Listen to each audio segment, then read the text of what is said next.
Hey everybody, this is BJ from Trophy Ridge Planer Boards, the original clear board and double X tackle. I'm with my buddy Jason Bennett, huge supporter of mine for several years.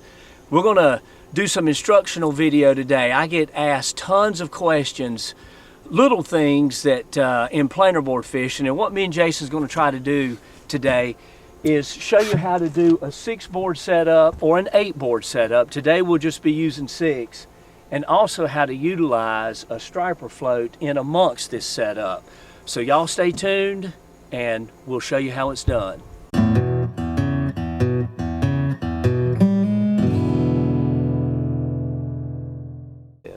Go from the bottom up. You think so? There you go. Okay. That way we'll take that right out of the equation. Okay, what we've got here, sometimes I get on these kicks of using treble hooks. If they're, you know, sometimes these fish they just don't bite hard. It seems like I do a little bit better with a treble, but I go back and forth with that and circle hooks. But we got herring here, and I've got about a 36-inch leader, and I use a bead, and that keeps the board, once it releases, from going down on the bait and near the fish. And what I do, of course, I use line counter reels. It's not a necessity, but I can specifically, I want this bait, if I want it 25 feet behind the board or 30 feet or even 15 feet, I'll let off the amount of line that I want out. And this will be my inside board. So we've already got the 2 outs on this side, on the left side or the port side. And I get my counter out to 30. Now what I want to do is attach the planer board. So I've got a port side, and you can always tell, picture yourself in the back of the boat, the rod will be to the front. It's going to be pushing that way. I'll attach the swivel, and that bead we talked about earlier, this board will not go any further past that bead. And these are the Scotty clips, and they have a tension adjustment by pulling the black piece back. This tightens the tension, that loosens the tension. And then you can put the line in the pad to also increase or decrease tension. And you want to set it in the water, and my boards will always float straight up. You won't have to worry about sitting it down, it's going to float straight up. And then I'm going to let out and watch the line counter, the amount of line I need. And usually on this inside board, it'll be in the 75 to 90 foot bracket. And we'll just let it out. And that bait is swimming behind that planer board at a very slow speed. And we'll be good to go.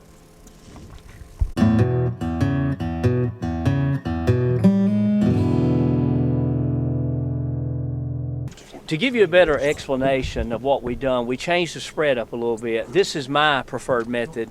And what it'll do, it gets your lines away from each other from a crisscross. And I like to have the back one the furthest out and as up high as possible. The thing about planer board fishing, I want you to remember, the more opportunities you have to get the line off the water, the better that planer board will plane off to the side. If it's got weight of the line stopping it from going out, it's just causing the board to lag, especially with a planer board as light as I make. That helps it get out to the side. So we start with my back one, and I typically will run this in the 130 to 125 foot bracket out of the back of the boat. A lot of that depends on boat traffic. You know, out here right now, I'm looking at 8 different boats at least, so you got to be careful about how far you put these baits out so you don't cause a cluster. If a bass boat was to come through here right now, it would be an issue with how he would get through. But anyway, so I've got this one out. It actually showing 135. My next one will be my middle board, and I'll keep it out in the 110, 100 bracket. And then the next one here is my inside board, the one closest to the boat, and it'll be in the 75 to 85 bracket. And like I say, all this depends on how much boat traffic you got, where you're at, if you're by yourself.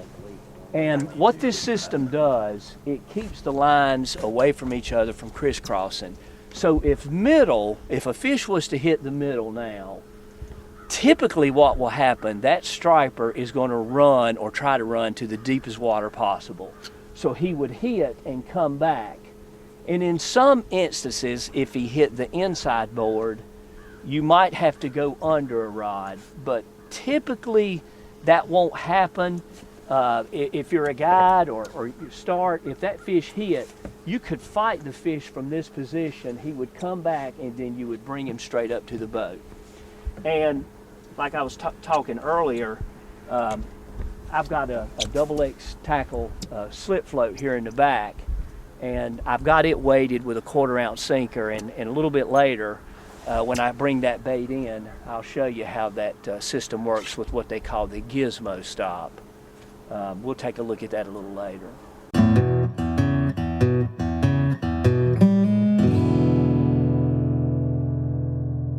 You want to keep fresh bait on these lines. Nothing will attract stripers any better than a fresh piece of bait. If they're just back there swimming along, not moving or kicking, they don't get the attention of a good lively bait. Keep your bait switched out. It'll make a lot of difference in your catches. What we're doing, we'll just come in periodically and check the baits. And a lot of times you might be dragging trash, and that's what might be causing the board to lag. If you've got multiple boards out, what does it hurt to bring 2 in and check them? You want to keep that bait fresh. Something else about these planer boards, you know, after you drag them a 1/4 mile, 1/2 mile, a mile, it's good to come in with the board and squeeze the foam towards the glass, and that'll get that excess water out. This foam that I use on these boards will never sink. You will never sink this board, but it can absorb water, and just squeezing it will take it out. And what we'll do is freshen up the baits and get these going back out here. All right, we've moved to a new spot, and we're getting a spread out right now. What we'll have is 3 on the right and 3 on the left. And I'm gonna come up from the bottom of the jaw and hook right out the top. Get it in the water. And we've already let our first one out, and it'll be in the back of the boat, and it will be the one farthest from the boat, typically about 125 on the counter. This will be the middle one. So I'm gonna go out to 30.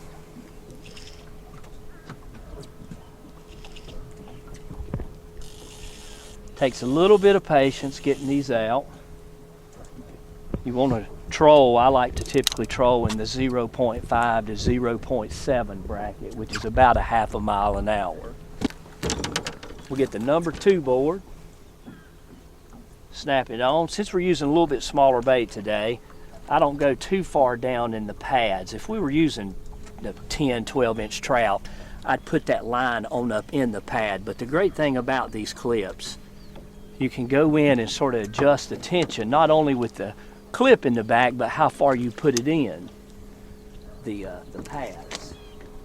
So on this one, it's run out to 130. I'm going to engage it, and as it tightens up, of course, it'll pull off to the side, and then we've got number 2 coming out, and then we're going to bait up number 3.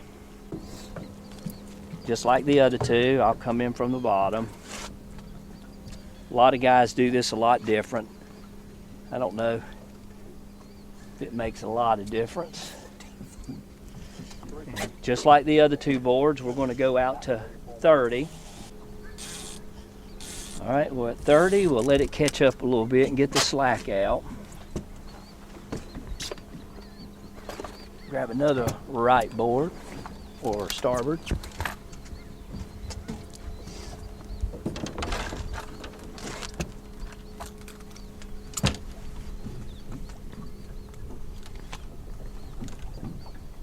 Get it hooked up.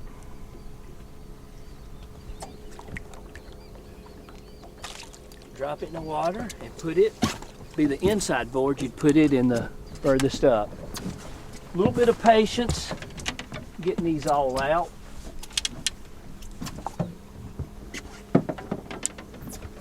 And Jason will be getting out the other side. All right. If I let this one out 130, I want to stop this one about 98, 105. What that's going to do is cause that thing to stair step for a multiple board setup. You can see the middle one is going to swing. Oh, it had a fish on it there. Yeah, boy. I think a lot of that has to do with it sort of free falling and not really being pulled.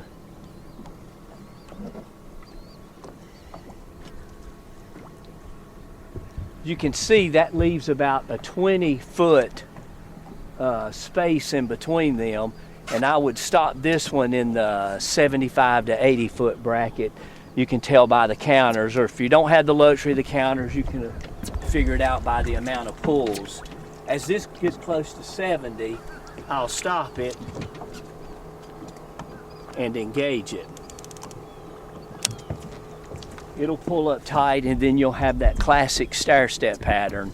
And what that's going to allow you to do, if a fish was to hit on the middle board, it'll swing back and you can bring it in to the side. Typically they don't get hung up like this. You know, anything can happen, especially with a bigger fish running crazy trying to get away.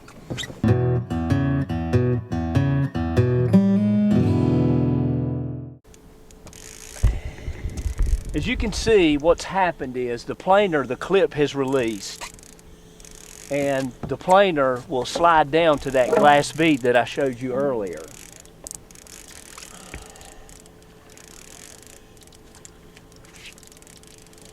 Feel good, buddy? Of course, the great thing about the Trophy Ridge planer boards, you're not winding in a lot of that heavy weight versus some of the other competitors.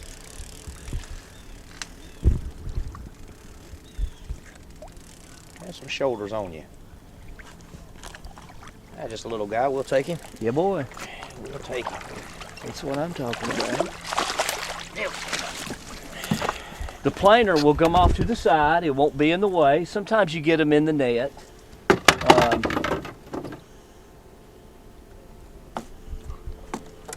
Just a little guy, but we'll take him to get started here.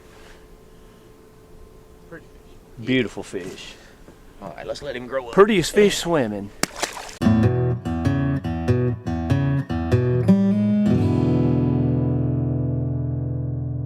Look at that, guys. Give that rod about 3 reels up. Let's get it in the middle of that school. Those fish right there are catchable. They're off the bottom, they're suspended, and they're not so tight together. They're a little more spread out. That's the best we've seen today. Wow. God, They Just won't eat. Hey everybody, BJ from Trophy Ridge Planer Boards, home of the original clear board and Double X tackle. I want to show you a bait that Double X Tackle has, and you can go on their website at doublextackle.com or rainbowplastics.com and find these floats. It's a stemmed cork float, great for striper fishing, something I like to utilize behind the boat with a planer board setup. As you can see, we have 2 out on the port and 2 out on the starboard side. And what this, of course, all on these main lines, I've got 25 pound, and then for the leader, I typically run a 15 pound. What this striper float has is what's called a gizmo stop. And what this item does, you can adjust the height of the float. You can fish it 1 foot deep, move it up 5 feet, 8 feet, or 10 feet. And it slides on the line. It's real simple to slide. You can slide it to whatever depth you want. And then it is made to be wound up through the rod and even into the reel. And as you can see, I'm using a sinker on here to keep the bait low, and then the float would go up to the gizmo stop and stop. They have 4 different colors on this, or 3 different colors: red and white, fluorescent orange, and green. And inside the header card, they have a quick instruction sheet. If you're not sure, it'll show you how the bobber stop or gizmo stop goes through the holes. Then you put the bead and then the float, of course this direction being towards the hook. Great little items. You can actually purchase these things in stemmed or non-stemmed. They also make a non-stemmed version of it. But we'll grab us a bait and we'll put this thing out, and I've got it set at about 6 foot. So once we get it out,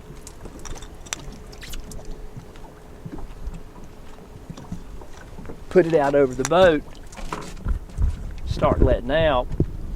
That float will go up to the gizmo stop at about 6 feet, and the bait will be suspended under the float at 6 feet. That bait will move around there. Of course, I've got the sinker on it to try to keep it down because these fish are down a little bit. And I typically will let this out 125 feet behind the boat. Of course, we have our 4-planers out, and this is a good way to get in that area behind the boat where there's nothing there. You might as well utilize that area while you're fishing. Great float, a lot of buoyancy in this bobber. Floats really high, it's easy to see. And I'll get this out to about 125 and we'll see what happens.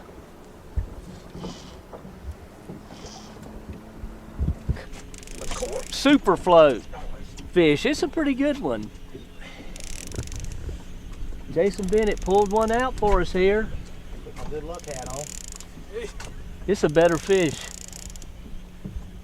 Yeah, that one looks like he's got some shoulders. Yeah, he does. And as you can see, this was on the XX Tackle Super Float. We had it behind the boat and had a small 1/4 ounce sinker on it to keep it off the top of the water, to keep it down there in that depth.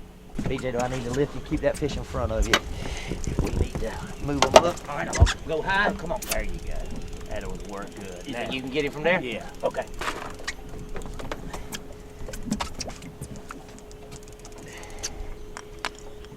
Oh boy, that's good.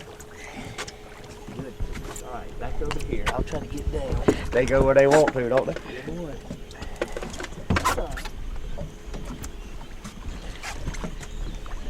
How many clients do you have? Oh yeah, we That would keep that rod tight. That's when you go exactly under. right. Especially working them like that, they'll lose half of them, huh? Ooh, that's a good fish. 15 pounds, maybe. Oh, here we go, boys. Here we go. That's what we're waiting That's what we want. Check it out with the super float. BJ, I'm gonna get a quick picture with you with that fish with that float hanging in there.